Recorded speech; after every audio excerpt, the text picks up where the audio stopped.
AP తెలంగాణలో మరో ఎన్నికల నగారా మోగింది. తెలుగు రాష్ట్రాలలో ఎమ్మెల్యే కోటా ఎమ్మెల్సీ ఎన్నికల షెడ్యూల్ని కేంద్ర ఎన్నికల సంఘం విడుదల చేసింది.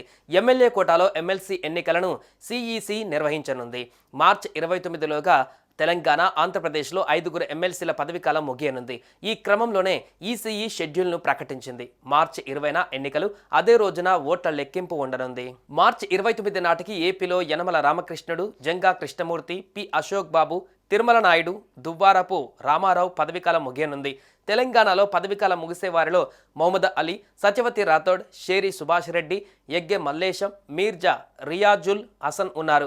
ఈ నేపథ్యంలో ఎన్నికల సంఘం షెడ్యూల్ను విడుదల చేసింది. ఏపీ అసెంబ్లీ సంఖ్యాబలం ప్రకారం 5 స్థానాలు అధికార ఎన్డీఏ కూటమికి దక్కనున్నాయి. మార్చి 3న ఎమ్మెల్యే కోట ఎమ్మెల్సీ ఎన్నికల నోటిఫికేషన్ విడుదల చేయనుంది. మార్చి 10 వరకు నామినేషన్ల స్వీకరణ, 11న నామినేషన్ల పరిశీలన, నామినేషన్ల ఉపసంహరణకు మార్చి 13 వరకు గడువు విధించింది. 20న పోలింగ్ జరగనుంది. పోలింగ్ ఉదయం 9 గంటల నుంచి సాయంత్రం 4 గంటల వరకు కొనసాగనుంది.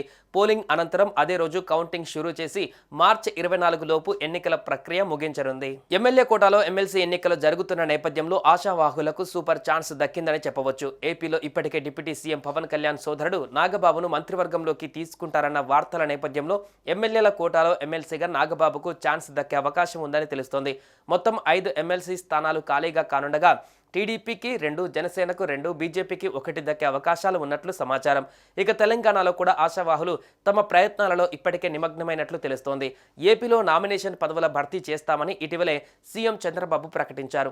దీంతో కూటమి పార్టీల నేతలు తమకంటే తమకు పదవులు దక్కే అవకాశం ఉన్నట్లు భావిస్తున్నారు.